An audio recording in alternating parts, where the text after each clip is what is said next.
नमस्कार, जोहार। चलिए जानते हैं झारखंड की ताजा खबरों को, लेकिन उससे पहले अगर आपने अभी तक इस चैनल को सब्सक्राइब नहीं किया तो सब्सक्राइब कर लें, जिससे कि आपको झारखंड की ताजा खबर रोजाना मिलती रहे। सबसे पहली बड़ी खबर, देवघर में प्लास्टिक पार्क की शुरुआत से हजारों युवाओं को मिलेगा रोजगार। देवघर के देवीपुर प्रखंड में बने नए प्लास्टिक पार्क में अब उद्योग लगाने की कवायद शुरू हो गई है।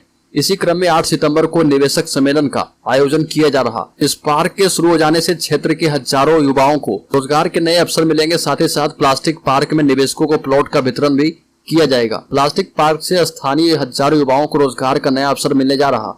इसी क्रम में Santal Pargana Chamber of Commerce Industries Deoghar की ओर से 8 सितंबर को निवेशक सम्मेलन का आयोजन होने जा रहा। बड़ी खबर, गैंगस्टर अमरनाथ सिंह की हत्याकांड में शामिल आरोपितों की गिरफ्तारी के लिए 3 शहरों में छापेमारी जारी है। 24 घंटे बाद भी आरोपित गिरफ्तारी से दूर है। गैंगस्टर अमरनाथ सिंह के हत्याकांड में शामिल आरोपियों को पकड़ने के लिए पुलिस ने दुमका, जमशेदपुर और रांची के 6 जगहों पर छापेमारी की है। इस छापेमारी में पुलिस की 6 टीमों को इसमें लगाया गया है। हालांकि 24 घंटे बाद भी पुलिस के हाथ खाली हैं। मानगो गौड़बस्ती निवासी अमरनाथ सिंह को गुरुवार की रात 11:30 बजे दुमका के बासुकीनाथ मंदिर के पास गोलियों से छलनी कर दिया गया था। बड़ी खबर, ओमान में फंसे झारखंड के 6 मजदूर मोबाइल टावर लगाने वाली कंपनी में करने गए थे काम। ओमान में झारखंड के 3 जिले से काम करने गए 6 लोग अब फंस गए हैं। स्थिति ऐसी हो गई है कि वो दाने दाने को मोहताज हो गए हैं। ये मजदूर वहां मोबाइल टावर लगाने वाली कंपनी में काम करने गए थे। अब उन मजदूरों ने सोशल मीडिया पर वीडियो जारी कर देश वापसी की गुहार लगा दी है। ओमान में फंसे सभी मजदूर गिरिडीह, हजारीबाग और बोकारो जिले के रहने वाले हैं। सभी मजदूर पिछले 22 दिसंबर 2022 को मोबाइल टावर लगाने वाली कंपनी में काम करने के लिए ओमान की राजधानी मस्कट गए थे। बड़ी खबर, झारखंड के इन जिलों को नक्सल मुक्त घोषित करने की तैयारी। झारखंड के कई जिले अब लगभग नक्सल मुक्त हो गए हैं। इसके तहत कई जिलों को स्पेशल रीजन से बाहर करने का निर्णय केंद्रीय गृह मंत्रालय ने ले लिया है। इस संबंध में पुलिस मुख्यालय की ओर से एक पत्र जारी किया गया है। झारखंड पिछले 3 दशक से भी अधिक समय से नक्सल समस्या से जूझ रहा। अविभाजित बिहार में पलामू के इलाके से नक्सल आंदोलन की शुरुआत हुई थी। पलामू का इलाका पिछले कई दशक से नक्सल हिंसा की चपेट में रहा है और यहाँ कई बड़े नरसंहार भी हुए हैं। इन सबके बीच पलामू समेत राज्य के 6 जिलों को लेकर एक बड़ी खबर निकलकर सामने आ रही है। केंद्रीय गृह मंत्रालय ने पलामू, हजारीबाग, धनबाद, दुमका, पूर्वी सिंहभूम को स्पेशल रीजन से बाहर करने का निर्णय कर लिया है। हालांकि अब तक इस पर अंतिम मुहर नहीं लगी है।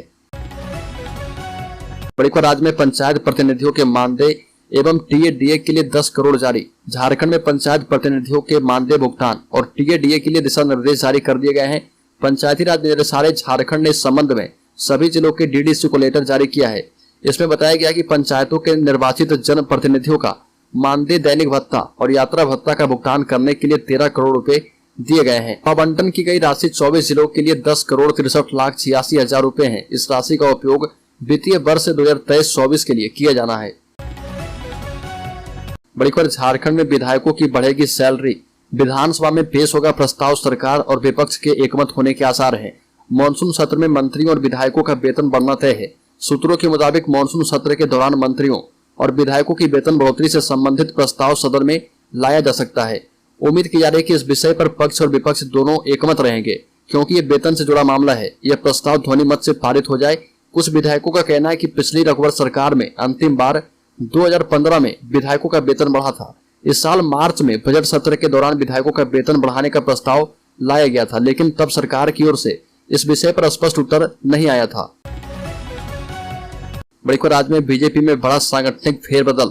तीसरी बार रघुवर दास बने राष्ट्रीय उपाध्यक्ष। 2024 के चुनावी रण से पहले बीजेपी में बड़ा सांगठनिक फेरबदल किया गया है, जहां बीजेपी की केंद्रीय पदाधिकारियों की टीम में 13 उपाध्यक्ष, 9 महासचिव शामिल किए गए हैं। बात करें झारखंड की तो प्रदेश के 2 बड़े नेताओं को बीजेपी ने बड़ी जिम्मेदारी सौंपी है। इसमें रघुवर दास, आशा लकड़ा का नाम शामिल है। प्रदेश के पूर्व सीएम रघुवर दास को बीजेपी ने पार्टी का राष्ट्रीय उपाध्यक्ष बनाया है। वहीं रांची नगर निगम की मेयर आशा लकड़ा को राष्ट्रीय सचिव की जिम्मेदारी सौंपी गई है। रघुवर दास को राष्ट्रीय उपाध्यक्ष के तौर पर तीसरी बार बीजेपी ने ये जिम्मेदारी सौंपी है, तो वहीं मेयर आशा लकड़ा को दूसरी बार राष्ट्रीय सचिव बनाया गया है। झारखंड के पूर्व मुख्यमंत्री रघुवर दास को बीजेपी के राष्ट्रीय उपाध्यक्ष की फिर से जिम्मेदारी दी गई है। बड़ी खबर, जमशेदपुर में खुलेगी देश की पहली hydrogen industry. CM Hemant Soren ने दे दी है मंजूरी। मुख्यमंत्री हेमंत सोरेन ने जमशेदपुर में हाइड्रोजन ईंधन से जुड़े देश के पहले उद्योग की स्थापना के लिए मंजूरी दे दी है। मुख्यमंत्री की इस पहल के बाद देश में जल्द हाइड्रोजन ईंधन से भी वाहन चलेंगे। इंजन निर्माण की इकाई स्थापित करने के लिए सिंगल विंडो क्लियरेंस कमेटी और हाई पावर कमेटी की मंजूरी दे दी गई है। इस कार्य में हाइड्रोजन इंजन बनाने की नवीनतम तकनीक का उपयोग होगा। टाटा मोटर्स और कमिंस इंक TCPL जमशेदपुर में स्थापित होने वाले उद्योग में हाइड्रोजन आंतरिक दहन इंजन, फ्यूल आग्नेस्टिक इंजन और फ्यूल डिलीवरी सिस्टम के तहत इंजन बनेगा। बड़ी खबर SNMCH में झरिया के पूर्व विधायक संजीव सिंह की तबीयत बिगड़ी, हुआ हंगामा। धनबाद में मुहर्रम को लेकर शहर में दोपहर 3 बजे की जगह 1 बजे ही बिजली आपूर्ति बंद कर दी गई। इस कारण लोगों को काफी परेशानी हुई। इन्वर्टर तक फेल हो गया, लोगों को अंधेरे में रहना पड़ा। कुछ जगहों पर जनरेटर चलाए गए। इतना ही नहीं, बिजली संकट से शहीद निर्मल महतो मेडिकल कॉलेज एंड अस्पताल में मरीजों को काफी परेशानी हुई। CCU में भर्ती झरिया के पूर्व विधायक संजीव सिंह को भी परेशानी का सामना करना पड़ा।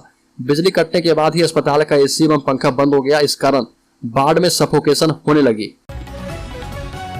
बड़ी खबर, झारखंड में पैरा टीचर्स की आकलन परीक्षा शुरू हो चुकी है। 43,000 से ज्यादा शिक्षक शामिल हो रहे। झारखंड के 43,273 प्रशिक्षित सहायक अध्यापक को पहली आकलन परीक्षा में शामिल होने का मौका मिला है। इनमें पहली से 5वीं के प्रशिक्षित 36,687 पैरा शिक्षक, जबकि विषय के शिक्षक के लिए 6ठी से 8वीं के 6,586 टीचर्स परीक्षा देंगे। भाषा के लिए 733, विज्ञान के लिए 2,539 और सामाजिक विज्ञान विषय के लिए 3,314 पैरा शिक्षक आकलन परीक्षा देंगे। परीक्षा में पास होने वाले प्रशिक्षित सहायक अध्यापक टेट पास शिक्षकों के समकक्ष हो जाएंगे और उनके मानदेय में 10% की वृद्धि की जाएगी। और यह बढ़ोतरी वर्तमान मानदेय में नहीं बल्कि जनवरी 2022 में बढ़ाए गए 40 के अनुसार 10 वृद्धि होगी। सफल नहीं होने वाले पैरा टीचर्स को 3 और मौके मिलेंगे। बड़ी खबर, झारखंड के 37 लाख घरों तक अब भी नल से जल नहीं पहुंच पाया है। झारखंड के 37 लाख घरों तक अब भी नल से जल नहीं पहुंच पाया है। वर्ष 2019 में शुरू हुई जल जीवन मिशन योजना मार्च 2024 में समाप्त होगी। ऐसे में राज्य सरकार को लक्ष्य हासिल करने के लिए बचे हुए 8 माह में इन घरों तक शुद्ध पेयजल पहुंचाना चुनौती होगी। अब तक राज्य के 61 लाख घरों में से सिर्फ 24 लाख घरों तक ही नल से जल पहुंचाया जा पाया है। जल जीवन मिशन योजना में सरकार की उपलब्धि 39% है, वही राष्ट्रीय औसत 65% है। बड़ी खबर, झारखंड के खलारी में दुष्कर्म के बाद ब्लैकमेल से परेशान एक आदिवासी महिला ने सुबह अपनी जान दे दी। इस मामले में मृतक के देवर ने खलारी थाने की गाड़ी चलाने वाले निजी चालक इरशाद अंसारी पर रेप और ब्लैकमेल करने का आरोप लगाते हुए केस दर्ज करवाया है। पुलिस ने आरोपी को गिरफ्तार कर लिया है। मृतका के देवर ने बताया कि भाभी को रेबीज का इंजेक्शन दिलवाने के लिए इरशाद ले गया था। उसी दौरान उसने रेप की घटना को अंजाम दिया।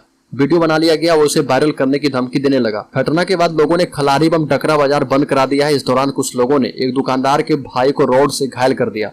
इसके बाद दोनों पक्षों में झड़प हो गई। व्यवसायिक पक्ष के लोगों ने थाने का घेराव किया है। बड़ी खबर, पटना रांची वंदे भारत ट्रेन पर दोबारा से किया गया पथराव। फिर से उसी जगह पर हुई घटना। पटना से रांची आ रही वंदे भारत एक्सप्रेस में कुछ शरारती तत्वों के पथराव से एक खिड़की का शीशा फिर से क्षतिग्रस्त हो गया। हालांकि बगल में बैठे यात्रियों को इससे कोई नुकसान नहीं हुआ। ट्रेन सही समय दिन के 1 बजे रांची आई। रांची आने के बाद RPF ने ट्रेन में हुई घटना की जांच की है। पटना से रांची आई वंदे भारत ट्रेन के C5 कोच में यह घटना घटी है। ट्रेन से आ रहे कर्मियों ने बताया कि यह घटना गया और बेला के बीच में घटी है। यहाँ ट्रेन के गुजरने पर आए दिन पत्थरबाजी होती है। कुछ दिन पहले भी इसी ट्रेन को पत्थरबाजी का शिकार बनाया गया था। इसमें भी एक शीशा क्षतिग्रस्त हो गया था। RPF के मुताबिक रांची में इस ट्रेन का निरीक्षण किया गया है। ज्यादा क्षति नहीं हुई। एक शीशा पहले की घटना में भी टूट गया था। इन घटनाओं को रोकने के लिए RPF की टीम बनाकर संवेदनशील इलाकों में जाकर दोषियों का पता लगाकर कार्रवाई की जाएगी।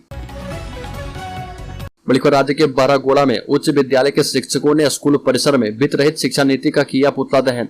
बरागोड़ा प्रखंड स्थित सीडीएन हाई स्कूल के शिक्षकों ने झारखंड सरकार के द्वारा कॉलेजों के अधिग्रहण किए जाने की मांग को लेकर सीडीएन हाई स्कूल पचांडो के प्रधानाचार्य हरिकृष्ण पात्र के नेतृत्व में स्कूल परिसर में वित्त रहित नीति का पुतला दहन किया गया। प्रधानाचार्य हरिकृष्ण पात्र ने बताया कि एकीकृत बिहार सरकार के समय 2 अक्टूबर 1985 को वित्त रहित शिक्षा नीति लागू की गई थी। इसमें स्कूलों के समायोजन में आने वाले वित्त के अभाव में तत्कालीन सरकार के द्वारा यह नीति लागू की गई थी, जो कि आज तक लागू है। अलग राज्य गठन होने के बाद शिक्षकों एवं कर्मचारियों में आशा जगी थी कि झारखंड सरकार वित्त रहित संस्थानों का समायोजन करेगी। हालांकि 40 वर्ष गुजर जाने के बाद भी यह नीति लागू है। वित्त रहित शिक्षा नीति झारखंड शिक्षा नीति पर कलंक है।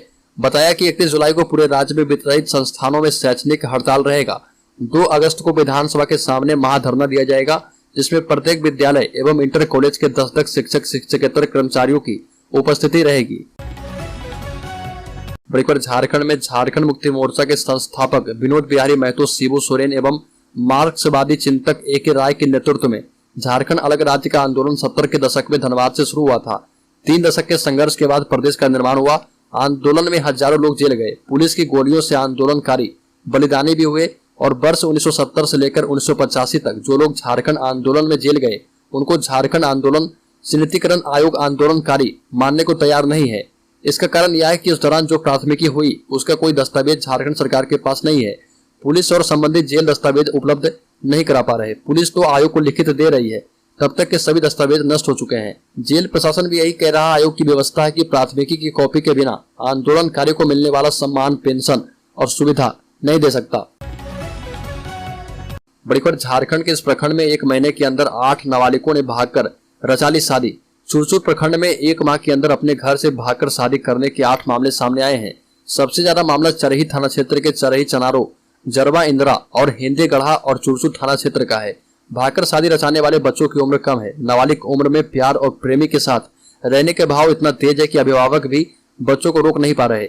शहरों की तरह ग्रामीण इलाकों में भी वर्तमान में भागकर शादी करने का एक ट्रेंड बन जा रहा। इधर पुलिस इंस्पेक्टर महेंद्र प्रसाद सिंह ने कहा कि गलत शिक्षा नीति, भारतीय शिक्षा पद्धति एवं संस्कृति पर ध्यान न देने की वजह से यह सभी हो रहा।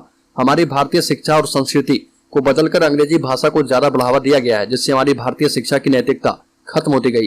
पुनः बच्चों के सिलेबस में नैतिक शिक्षा और संस्कृति को जोड़ने की वकालत की जाने लगी है। बड़ी खबर, कांग्रेस ने विधायकों को निलंबन मुक्त कर दिया है, पर स्पीकर कोर्ट से नहीं लिया गया मुकदमा वापस। कोलकाता में नगद 49 लाख रुपए के साथ गिरफ्तार होने के बाद कांग्रेस से निलंबित तीनों विधायकों डॉक्टर इरफान अंसारी, नमन बिक्सल कोंगाड़ी एवं राजेश कच्छप का पार्टी ने तो निलंबन वापस ले लिया है, लेकिन विधानसभा अध्यक्ष के न्यायाधिकरण में तीनों का मामला अभी चल ही रहा। कैश कांड में एक और जहां कोलकाता पुलिस ने तीनों को गिरफ्तार कर जेल भेज दिया था, वहीं दूसरी ओर कांग्रेस के विधायक कुमार जयमंगल उर्फ अनूप सिंह ने अरगोड़ा थाने में 0 FIR दर्ज कराई थी। अनूप ने पुलिस को बताया था कि राज्य सरकार को अस्थिर करने के लिए उनसे भी संपर्क किया गया था। यह भी कहा था कि 10 करोड़ रुपए देने की पेशकश की गई थी। कैश कांड के तुरंत बाद तीनों विधायकों को पार्टी ने निलंबित कर दिया था। तब से ये लोग साल भर तक निलंबित रहे। हालांकि अब कांग्रेस ने इन सभी का निलंबन वापस ले लिया है।